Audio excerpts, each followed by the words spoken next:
بسم اللہ الرحمن الرحیم۔ السلام علیکم محترم سامعین اکرام، آج ہم آپ کو بتائیں گے کہ اگر اللہ تبارک و تعالیٰ کی ذات پر توکل ہو، بھروسہ ہو، تو اللہ تبارک و تعالیٰ کبھی بھی اپنے بندے کو تنہا نہیں چھوڑتا۔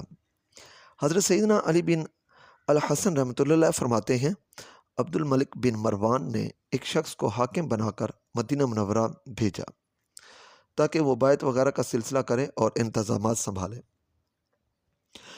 چنانچہ میں حضرت سیدنا سالم بن عبداللہ، حضرت سیدنا قاسم بن محمد اور سیدنا ابو سلمہ بن عبد الرحمن رحمۃ اللہ علیہ اجمعین کے پاس گیا اور ان سے کہا، آؤ ہم سب اپنے شہر کے نئے حاکم کے پاس چلتے ہیں تاکہ اس سے ملاقات کریں اور اسے اعتماد میں لیں۔ چنانچہ ہم اس حاکم کے پاس گئے اور اس سے سلام کیا۔ اس نے ہمیں اپنے پاس بلایا اور کہا، تم میں حضرت سیدنا سعید بن مسیب رضی اللہ تعالیٰ عنہ کون ہیں؟ حضرت سیدنا قاسم بن محمد رحمۃ اللہ نے جواب دیا، حضرت سیدنا سعید بن مسیب رضی اللہ تعالیٰ عنہ عمرہ سے تعلق نہیں رکھتے، انہوں نے مسجد میں رہنے کو لازم کر لیا ہے۔ وہ ہر وقت اللہ تبارک و تعالیٰ کی بارگاہ میں مشغول عبادت رہتے ہیں۔ دنیا داروں سے انہیں کوئی غرض نہیں، وہ عمرہ کے درباروں میں جانا پسند نہیں فرماتے۔ اس حاکم نے کہا، تم لوگ اسے میرے پاس آنے کی ترغیب دلاؤ اور اسے میرے پاس ضرور لے کر آنا۔ اللہ تبارک و تعالیٰ کی قسم، اگر وہ نہ آیا تو میں اسے ضرور قتل کر دوں گا۔ اس حاکم نے 3 مرتبہ قسم کھا کر ان الفاظ کے ساتھ قتل کی دھمکی دی۔ حضرت سیدنا قاسم رحمۃ اللہ فرماتے ہیں کہ اس ظالم حکمران کی یہ دھمکی سن کر ہم بہت پریشان ہوئے اور واپس چلے آئے۔ میں سیدھا مسجد میں گیا اور حضرت سیدنا سعید بن مسیب رضی اللہ تعالیٰ عنہ کے پاس پہنچا۔ آپ رضی اللہ تعالیٰ عنہ ایک ستون سے ٹیک لگائے بیٹھے تھے۔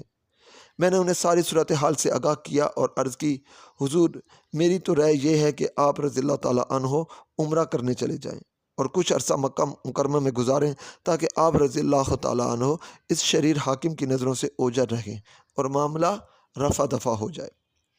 آپ رضی اللہ تعالیٰ عنہ نے جواباً ارشاد فرمایا، میں اس عمل میں اپنی نیت حاضر نہیں پاتا، اور میرے نزدیک سب سے زیادہ پسندیدہ عمل وہ ہے جو خلوص نیت سے ہو اور صرف اللہ تبارک و تعالیٰ کی رضا کے لیے ہو۔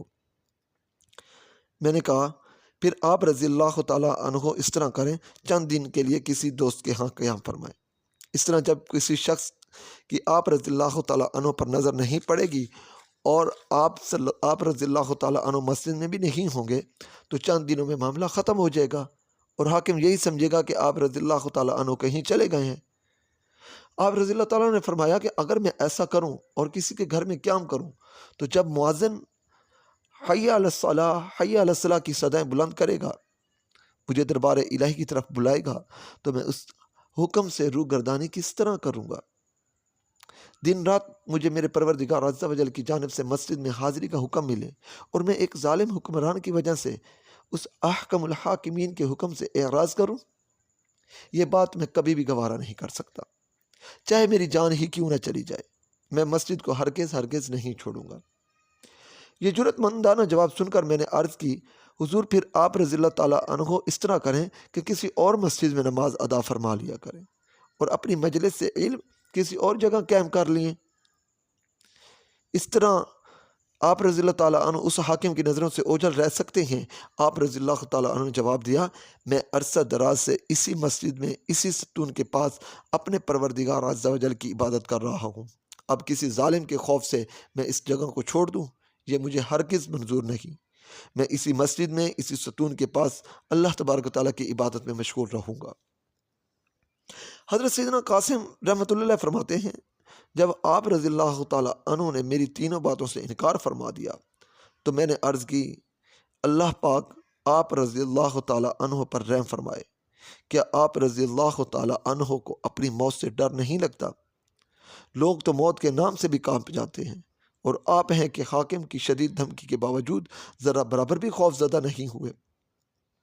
آپ رضی اللہ تعالیٰ نے فرمایا، اللہ تبارک و تعالیٰ کی قسم، میں اپنے رب عز و جل کے علاوہ کسی سے نہیں ڈرتا، مجھے صرف اسی پاک پروردگار عز و جل کا خوف ہے، اس کے علاوہ میں مخلوق میں کسی سے نہیں ڈرتا۔ میں نے عرض کی، حضور، حاکم نے شدید دھمکی دی ہے، میں تو بہت پریشان ہو گیا ہوں، کہیں وہ ظالم حاکم آپ رضی اللہ تعالیٰ عنہ کو کوئی نقصان نہ پہنچا دے۔ آپ رضی اللہ تعالیٰ عنہ رضی اللہ تعالیٰ عنہ نے فرمایا اے قاسم تم بے فکر رہو، میرا پروردگار عز و جل میری حفاظت فرمائے گا اور انشاءاللہ عز و جل بہتری ہوگی۔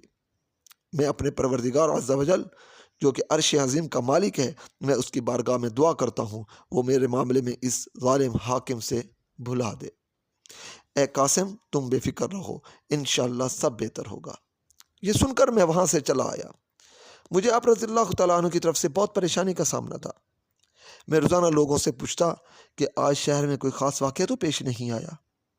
آج حضرت سیدنا سعید بن مسیب رضی اللہ تعالیٰ عنہ کے ساتھ کوئی ناخوشگوار واقعہ تو پیش نہیں آیا، لیکن الحمدللہ عز و جل مجھے ہر مرتبہ خیر ہی کی خبر ملتی۔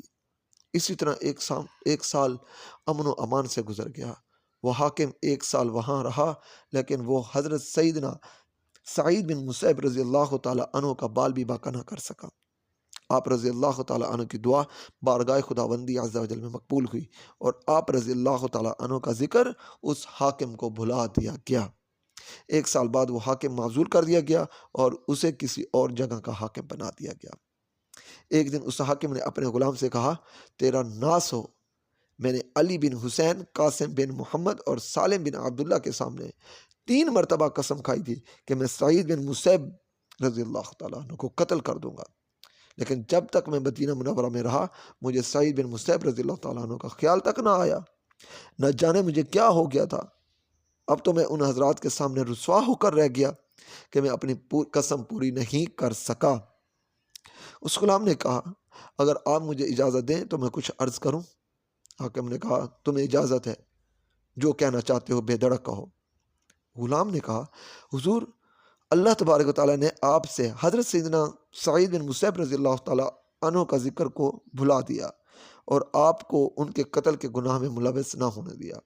یہ تو آپ کے حق میں اللہ پاک نے بہت ہی بہتر فیصلہ فرمایا، ورنہ قتل نہ حق جو ارادہ آپ نے کیا تھا اس میں سراسر آپ کا نقصان تھا۔ اللہ تبارک و تعالیٰ کا فیصلہ آپ کے حق میں یقیناً بہتر ہے۔ غلام کی یہ بات سن کر حاکم نے کہا اے غلام جاؤ، تم اللہ تبارک و تعالیٰ کی رضا کی خاطر آزاد ہو۔ تو محترم سامعین کرام، جو اللہ تبارک و تعالیٰ پر ایمان کامل رکھتے ہیں تو اللہ تبارک و تعالیٰ کبھی بھی ان کو نہیں بھلاتا، اپنی نظروں میں رکھتا ہے، خود حفاظت فرماتا ہے۔ ظالم سے ظالم حکمران بھی ہو تو اللہ تبارک و تعالیٰ اپنے بندوں کی حفاظت خود فرماتا ہے۔ جو رب اپنے بندے کی حفاظت شیطان سے فرما سکتا ہے تو ظالم حکمران اس کے سامنے کیا چیز ہیں۔ اللہ تبارک و تعالیٰ سے دعا ہے کہ اللہ پاک ہمیں ہمیشہ ہمیشہ اپنے حضور جھکنے والا بنائے اور اپنے پیارے حبیب صلی اللہ تعالیٰ علیہ وسلم کی اطاعت کرنے والا بنائے اور ان پر کروڑوں درود و سلام بھیجنے والا بنائے۔ آمین ثم آمین بجاہ النبی الامین صلی اللہ تعالیٰ علیہ وسلم۔